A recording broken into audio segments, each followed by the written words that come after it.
అరే వాల్యూమ్ బెటరా. ఇంట్లో ఎవడో పోయాడు, ఏడాది పాటు ఏం చేయదు. ఎక్కడి నుంచి వచ్చింది ఈ సామెత? 12 రోజులేనండి. 12 రోజులే. 13వ రోజు నుంచి మామూలుగా అన్ని యజ్ఞయాగాదులు కూడా చేసుకోవచ్చు. ఏ శాస్త్రంలో లేదన్న. ఏడాది మహిళ ఎవడు చెప్పాడో తెలియదు.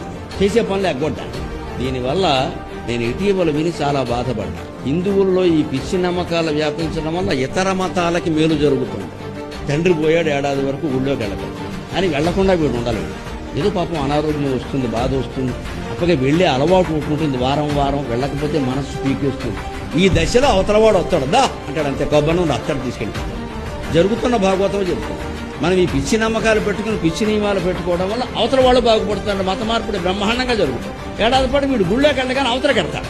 ఆయన ఏమంటాడు, మాకు అవన్నీ ఏం లేవు, నువ్వు వచ్చే అంచేత నేను బద్దలు కూడా చెప్తున్నా, మనకు కూడా అవన్నీ ఏమి లేవు, హాయిగా వెళ్ళండి గుడికి. అందుకని మతం మారడం అంటే తల్లిని మార్చేయడమే, తండ్రిని మార్చేయడమే. తస్మాత్ జాగ్రత్త, తస్మాత్ జాగ్రత్త.